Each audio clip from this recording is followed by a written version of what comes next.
औरों लोगों के यहाँ चाहे जो होता हो, तुलसी महतो अपनी लड़की सुभागी को रामू से जौ भर कम प्यार न करता था। जवान होकर भी रामू काठ का उल्लू था। सुभागी 11 साल की बालिका होकर भी घर के काम में इतनी चतुर और खेती बाड़ी के काम में निपुण थी कि उसकी माँ लक्ष्मी दिल से डरती कि कहीं लड़की पर देवताओं की आंख न पड़ जाए। अच्छे बालकों से भगवान को भी अधिक प्रेम होता है। कोई सुभागी का बखान करता तो अनायासी उसे डांटती रहती। बखान से बच्चे बिगड़ जाते, यह भय उसे सताता था। कहीं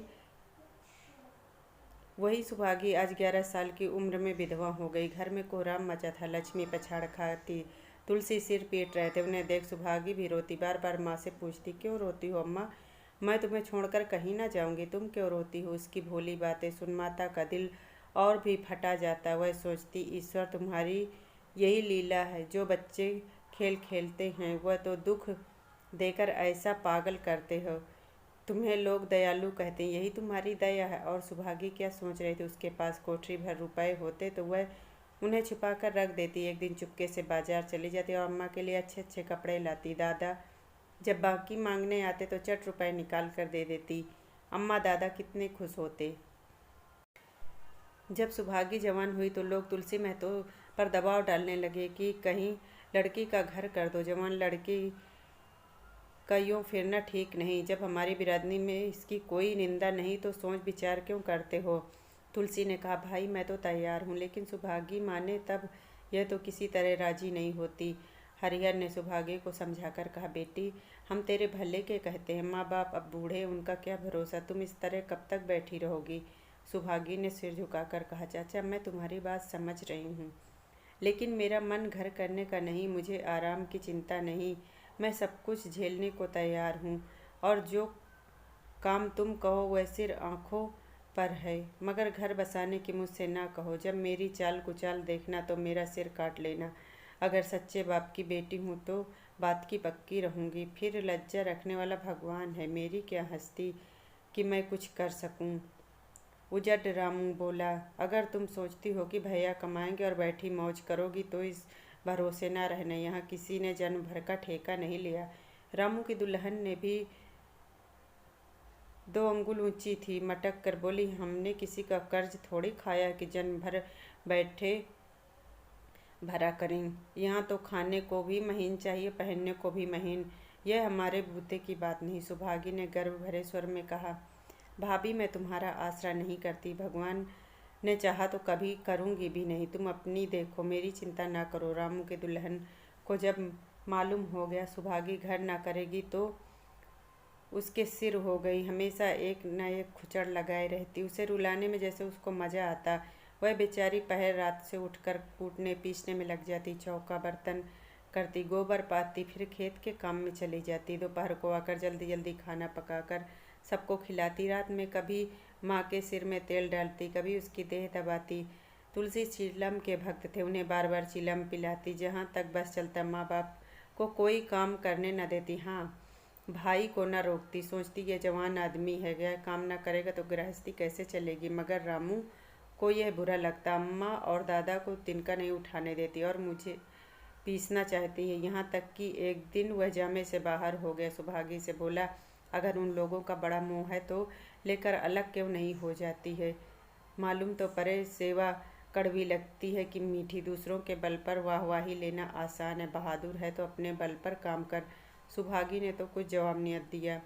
बात बढ़ जाने का भय था, मगर उसके माँ बाप बैठे सुन रहे थे। मैं तो सुना रह गया। बोले, क्या बात है रामू, उस गरीबन से क्यों लड़ते हो? रामू पास जाकर बोला, तुम बीच में क्यों कूद पड़े? मैं तो उसको कहता था, तुलसी जब तक मैं जीता हूँ तुम उसे कुछ नहीं कह सकते, मेरे पीछे जो चाहे करना। बेचारी का घर में रहना मुश्किल कर दिया। रामू, आपकी बेटी बहुत प्यारी है तो उसे गले बांध कर रखिए, मुझसे तो सहा नहीं जाता। तुलसी, अच्छी बात है, अगर तुम्हारी यही मर्जी है तो यही होगा। मैं कल गांव के आदमियों को बुलाकर बंटवारा कर दूंगा, तुम चाहे छूट जाओ। सुभागी नहीं छूट सकती। पुत्र को रत्न समझा था, पुत्री को पूर्व जन्म के पापों का दंड। वह रत्न कितना कठोर निकला और दंड कितना मंगलमय। दूसरे दिन मैं तो गांव के आदमियों को बुलाकर पंचायत इकट्ठा की। अब रामू और मेरा एक में निबाह नहीं होता। तुम लोग जो इंसाफ से दे दो, वह लेकर अलग हो जाऊं। रात दिन की किचकिच अच्छी नहीं। गांव के मुख्तार बाबू सज्जन सिंह बड़े सज्जन पुरुष थे। उन्होंने रामू को बुलाकर कहा, क्यों जी तुम अपने माँ बाप से अलग रहना चाहते हो? तुम्हें शर्म नहीं आती कि औरत के कहने पर माँ बाप को अलग किए देते हो? राम राम। रामू ने ढिठाई के साथ कहा, जब एक में न गुजर हो तो अलग हो जाना ही अच्छा है सज्जन सिंह। तुमको एक में क्या कष्ट है?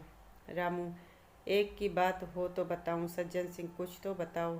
रामू साहब, एक तो मेरा इनके साथ निभाह न होगा, बस मैं और कुछ नहीं चाहता। यह कहता हुआ रामू वहाँ से चलता बना। तुलसी, देख लिया आप लोगों ने इसका मिजाज। आप चाहे 4 हिस्सों में 3 हिस्से उसे दे दें, पर इस दुष्ट के साथ न रहूँगा। भगवान ने बेटी को दुख दे दिया। नहीं, मुझे खेती बाड़ी लेकर क्या करना था? जहाँ रहता वहीं कमाता खाता।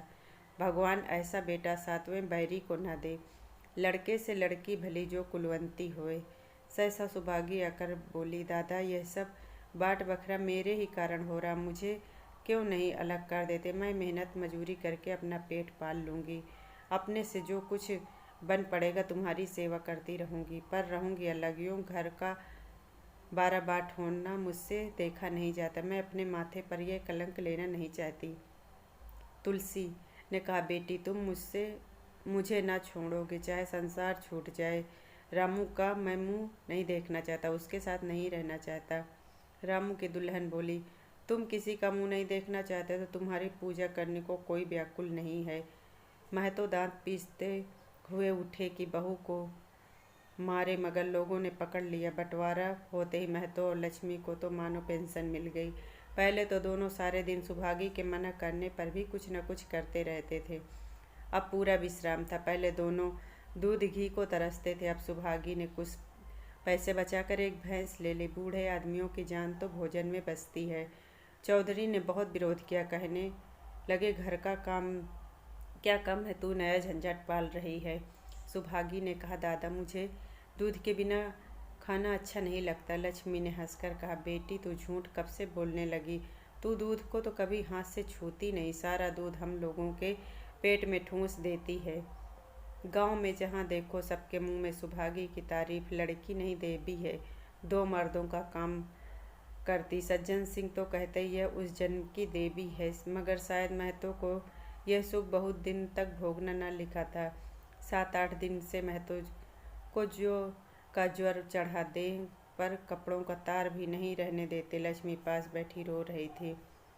अभी एक क्षण पहले महतो ने पानी मांगा था, पर जब तक पानी लाए उसका जी डूब गया और हाथ पांव ठंडे हो गए। सुभागी उनकी यह दशा देख रामू के घर गई और बोली, भैया चलो देखो, आज दादा ना जाने कैसे होते जा रहे हैं। 7 दिन से ज्वर नहीं उतरा। रामू ने चारपाई पर लेटे लेटे कहा, तो क्या मैं डॉक्टर हकीम हूँ, ने देखने चलूँ? जब तक तुम उसके गले की हार बनी थी, अब जब मरने लगे तो मुझे बुलाने आई हो। उसी वक्त उसकी दुल्हन अंदर से निकल आई और सुभागी से पूछा, दादो को क्या हुआ दीदी? सुभागी के पहले रामू बोल उठा, क्या हुआ क्या है? अभी कोई मरे थोड़ी जाते हैं। सुभागी ने फिर उससे कुछ न कहा, सीधे सज्जन सिंह के पास गई। उसके जाने के बाद रामू स्त्री से बोला, त्रिया चरित्र इसी को कहते हैं। स्त्री, इसमें त्रिया चरित्र की क्या बात है? चले क्यों नहीं जाते? रामू, मैं नहीं जाने का। जैसे उसे लेकर अलग हुए वैसे लेकर रहें, मर भी जाएं तो ना जाऊं। स्त्री हंसकर, मर जाएंगे तो आग तो देने जाओगे, तब कहाँ भागोगे? रामू, कभी नहीं, सब कुछ उनकी प्यारी सुभागी कर लेगी। स्त्री, तुम्हारे रहते वह क्यों करने लगी? रामू, जैसे मेरे रहते उसे लेकर अलग हुए, और कैसे? स्त्री, नहीं जी, ये अच्छी बात नहीं। चलो देख आए, कुछ भी हो बाप ही तो हैं, फिर गांव में कौन सा मुंह दिखाओगे? रामू, चुप रहो, मुझे उपदेश मत दो। उधर बाबू साहब ने जो ही महतो का हालत सुनी, तुरंत सुभागी के साथ चले आए। वहाँ पहुँचे तो महतो की दशा और भी खराब हो गई थी। नाड़ी देखी तो बहुत धीमी, समझ के जिंदगी के दिन पूरे हो गए। मौत का आतंक छाया था। सजल नेत्र होकर बोले, महतो भैया कैसा जी है?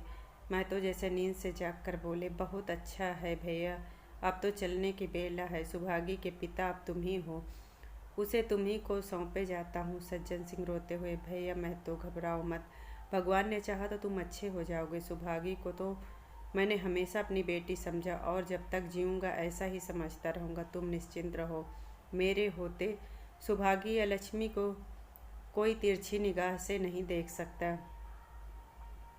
मैं तो ने विनीत नेत्रों से देखकर कहा, और कुछ नहीं कहूँगा भैया, भगवान तुम्हें सदा सुखी रखे। सज्जन सिंह, रामू को बुलाकर लाता हूँ, उससे जो भूल चूक हुई क्षमा कर दो।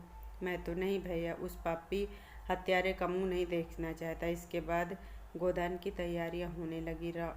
रामू को गांव भर में समझाया कि वह अंत्येष्टि करने पर राजी न हुआ। कहा, जिस पिता ने मरते समय भी मेरा मुंह देखना स्वीकार नहीं किया, ना वह मेरा पिता है ना मैं उसका पुत्र।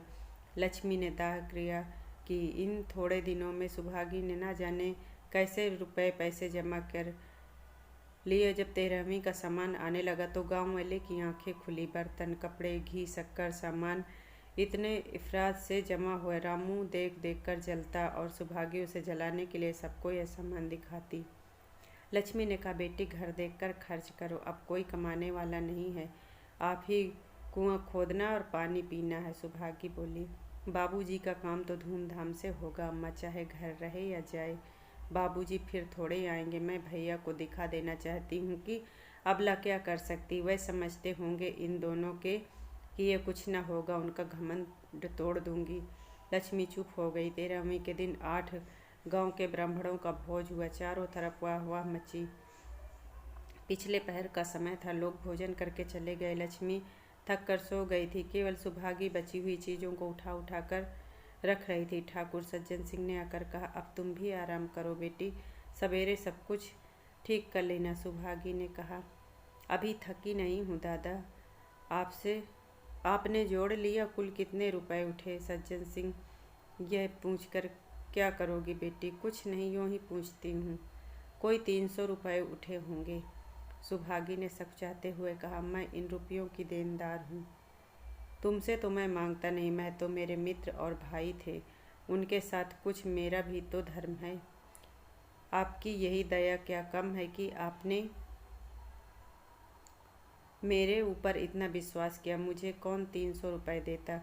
सज्जन सिंह सोचने लगा, इस अबला की धर्म बुद्धि का कहीं वार पार भी है या नहीं। वही लक्ष्मी जो गांव में अपनी बुद्धि के लिए मशहूर थी, जो दूसरों को सीख दिया करती थी, अब बौरही हो गई। सीधी सी बात करते नहीं बनती। लक्ष्मी का दाना पानी उसी दिन छूट गया। सुभागी के आग्रह पर चौके में जाती, मगर कौर कंठ के नीचे न उतरता। 50 वर्ष हुए, एक भी दिन ऐसा न था कि पति के बिना खाया हो उसने। अब उसे नियम को कैसे तोड़े।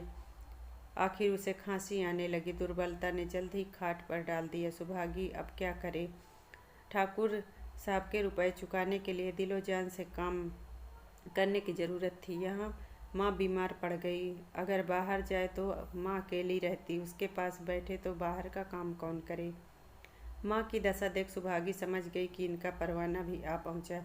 महतो को भी तो यही ज्वर था गांव में, और किस फुर्सत थी कि दौड़ धूप करता। सज्जन सिंह दोनों वक्त आते, लक्ष्मी को देखते, दवा पिलाते, सुभागी को समझाते और चले जाते, मगर लक्ष्मी की दशा बिगड़ती जाती। यहाँ तक कि 15वें दिन वह भी संसार से सिधार गई। अंतिम समय रामू आया और उसके पैर छूना चाहता, पर लक्ष्मी ने ऐसी झिड़की दी कि वह उसके समीप न जा सका। सुभागी को आशीर्वाद देते हुए बोली, तुम्हारी जैसी बेटी पाकर तर गई। मेरा अंतिम क्रिया तुम ही करना। भगवान से बस इतनी अर्जी है, उस जन्म में भी तुम मेरी कोख पवित्र करो। माँ के देहांत के बाद सुभागी का एक ही लक्ष्य रह गया, सज्जन सिंह के रुपए चुकाना। 300 पिता के क्रियाकर्म में लगे और 200 माता के, कुल 500 रुपये का कर्ज था। 3 साल तक सुभागी ने दिन रात एक कर मेहनत की। उसकी कार्य शक्ति को देख लोग दांतों तले उंगली दबाते। दिन में खेती का काम और रात को 4-4 पसेरी आटा पीस डालती। 30वें दिन 15 रुपये लेकर सज्जन सिंह के पास पहुंच जाती। यह मानो प्रकृति का अटल नियम था। अब चारों ओर से सगाई के पैगाम आने लगे थे। सभी उसके लिए मुंह फैलाए थे। जिसके घर सुभागी जाएगी उसका भाग्य फिर जाएंगे। सुभागी यही जवाब देती। अभी वह दिन नहीं आया। जिस दिन सुभागी आखिरी किस्त चुका कर चलने लगी तो सज्जन सिंह ने कहा, बेटी तुमसे एक प्रार्थना है, कहो तो कहूँ, कहो तो ना कहूँ, वचन दो मानोगी। सुभागी ने विनम्रतापूर्वक कहा, दादा आपकी बात ना मानूंगी तो किसकी मानूंगी, मेरा रोम रोम आपका गुलाम है। सज्जन सिंह, अगर तुम्हारे मन में यह भाव है तो ना कहूँगा। सुभागी, आपकी जो आज्ञा है कहो। सज्जन सिंह, इनकार मत करना, नहीं तो फिर तुम्हें अपना मुँह न दिखाऊंगा। सुभागी, दादा आज्ञा दो। सज्जन सिंह, मेरी इच्छा है कि तुम मेरी बहू बनकर मेरे घर को पवित्र करो। मैं जात पात का कायल हूँ, मगर तुमने मेरे सारे बंधन तोड़ दिए हैं। मेरा लड़का तुम्हारे नाम का पुजारी है। बोलो, मंजूर करती हो? सुभागी, दादा इतना सम्मान पाकर पागल हो जाऊंगी। सज्जन सिंह, तुम्हारा सम्मान भगवान कर रहे हैं, तुम साक्षात भगवती का अवतार हो। सुभागी, मैं तो आपको अपना पिता समझती हूँ, आपके हुक्म को कैसे इनकार कर सकती हूँ। सज्जन सिंह, बेटी तुम्हारा सुहाग अमर रहे, तुमने मेरी बात रख ली। मुझसा भाग्यशाली संसार में और कौन होगा। दोस्तों, अगर कहानी पसंद आई हो तो प्लीज़ इसे लाइक कर देना और चैनल को सब्सक्राइब ज़रूर कर लें।